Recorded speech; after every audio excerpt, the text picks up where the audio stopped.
qui rentre dans la croyance en Allah, la foi en Allah, c'est la foi à ce qu'on appelle ar-rububiyyah. Donc ce terme qu'on a vu il n'y a pas si longtemps, ar-rububiyyah, al-imanu bi rububiyyati. Qu'est-ce que ça veut dire concrètement ce terme-là? Ar-rububiyyah, c'est un dérivé du terme ar-rab. Ar-rab, au niveau de la langue arabe, ce terme il veut dire Seigneur. Il veut dire tout simplement Seigneur, ar-rab. Et ce terme-là, Seigneur, très précis dans la langue arabe, que l'on traduit donc par ar-rab, qui est traduit par rab, ça va avoir une signification bien précise. Ça va être ici reconnaître donc qu'Allah Azza wa Jal, il est le seul Seigneur, et le fait de reconnaître qu'il est le seul Seigneur, c'est donc reconnaître ce qu'on appelle son ar-rububiyyah, donc que l'on dit sa seigneurie, que l'on traduit donc par sa seigneurie, que l'on peut traduire également par sa souveraineté, par sa souveraineté. Cela se traduit qu'on a la foi qu'Allah Azza wa Jal, il est le seul créateur, qu'Allah Azza wa Jal, il est le seul souverain, le seul maître, qu'Allah Azza wa Jal, il est le seul qui gère cet univers. Donc il n'y a pas d'autre créateur que lui. C'est reconnaître qu'il n'y a pas d'autre créateur qu'Allah, comme on l'a vu donc dans le verset précédent qu'avait entendu Jubair, qu'il n'y a pas d'autre souverain, maître qu'Allah, donc à qui tout appartient, à qui tout appartient, rien n'appartient à autre qu'Allah Azza wa Jal, et que c'est lui seul qui gère l'univers, que la gérance de tout ce qui se trouve dans les mondes, ce qu'on appelle l'univers, tout ce qui est en dehors d'Allah, c'est donc géré par Allah Azza wa Jal uniquement. C'est pour ça qu'il dit Allah, Ala lahul khalq wal amr, Ala lahul khalq wal amr, c'est-à-dire à lui n'appartient-il pas al khalq wal amr, al khalq donc qui est la création, wal amr qui est ici tout ce qui va revenir, bien entendu dans la création, le fait de créer, donc ce qu'on a créé, et ensuite que cela appartient à Allah Azza wa Jal, et que c'est lui seul qui va gérer ces choses-là dans l'univers. Wal amr, al-amr qui va revenir ici donc, ce qui est de ce verset, qui va revenir à tout ce qui est contenu dans la législation, que c'est donc seul Allah Azza wa Jal qui légifère.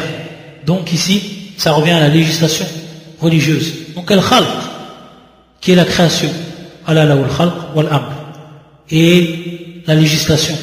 Donc ici, c'est tout simplement croire dans ce deuxième point, après avoir cru à la présence d'Allah, qu'Allah Azza wa Jalla est le seul créateur, le seul qui gère, et le seul à qui appartient toute chose. Subhanallah. Ça, c'est ce qu'on appelle al-iman bi rububiyyati, la foi donc en sa souveraineté, sa seigneurie. Donc on est obligé de croire en cela, si on veut vraiment concrétiser la foi en Allah, d'après les préceptes du Coran et de la Sunna. Ensuite, on sait que, après ce deuxième point, il vient donc le troisième point, qui est l'iman bi uluhiyati. Ce terme-là, uluhiyya, après avoir dit al-rububiyyah, ce terme qui est l'uluhiyya. Qu'est-ce que veut dire ce terme, al-uluhiyya? C'est plus que simple. Ce terme-là, en réalité, c'est l'adoration. Ce terme-là, c'est l'adoration. C'est-à-dire, tout simplement, reconnaître qu'Allah Azza wa Jalla, il est le seul qui mérite l'adoration et que personne d'autre ne mérite cette adoration.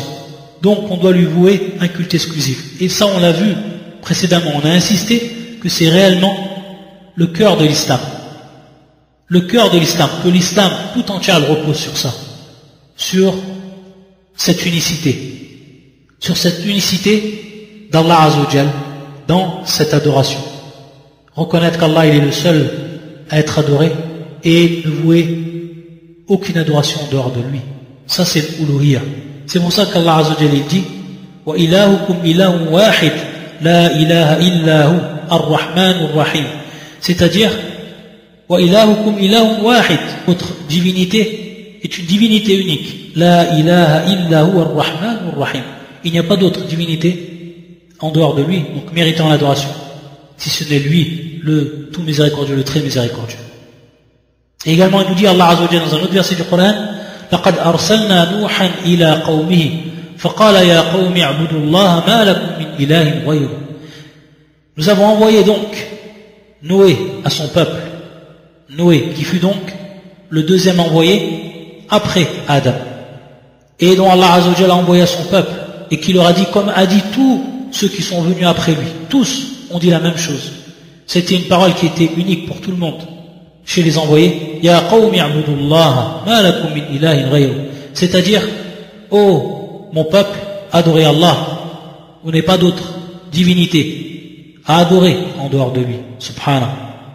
Ça donc c'est pour la foi en l'adoration et en donc ce qu'on appelle uluhiyya, qu'on traduit par l'adoration, en l'adoration d'Allah. Et bien entendu, lorsqu'on avait cité à plusieurs reprises le terme adoration, on a cité plusieurs fois le terme adoration durant ces cours. Et peut-être que pour certains, ils veulent savoir qu'est-ce que réellement l'adoration en islam. Qu'est-ce que veut dire l'adoration? Est-ce que l'adoration c'est uniquement rentrer dans la mosquée et prier, faire ses 5 prières, et ensuite lorsqu'on sort de la mosquée, c'est terminé, on parle plus de religion et on n'adore plus Allah Azza wa Jalla. On vient dans une sphère qui est différente de celle qu'on était lorsqu'on était dans la mosquée. Là, l'adoration elle se fait à tout moment.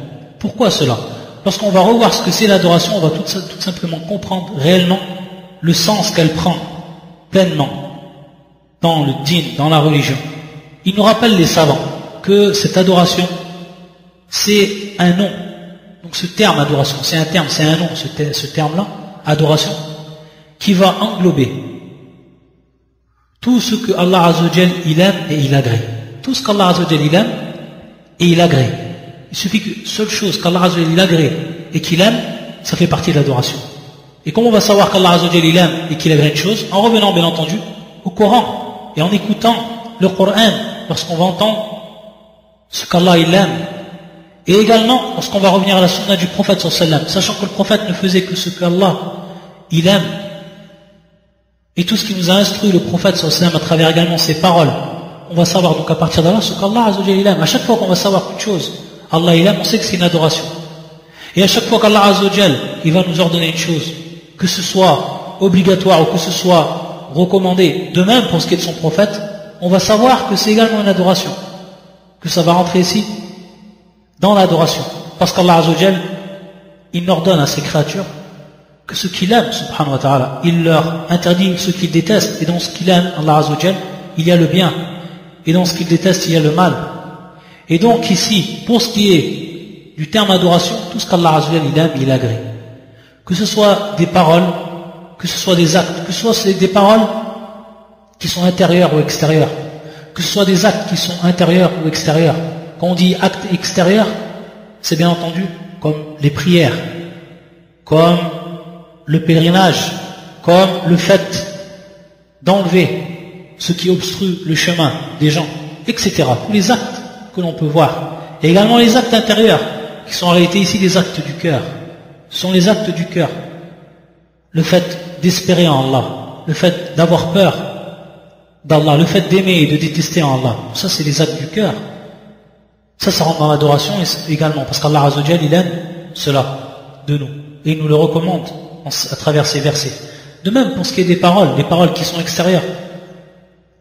Le fait de rendre le salam ou de passer le salam à ton frère, c'est quelque chose dont Allah Azza wa Jalla aime, c'est une adoration. Le fait de dire la bonne parole à tes parents, les belles paroles à tes parents, c'est également de l'adoration, car Allah Azza wa Jalla, il nous l'ordonne.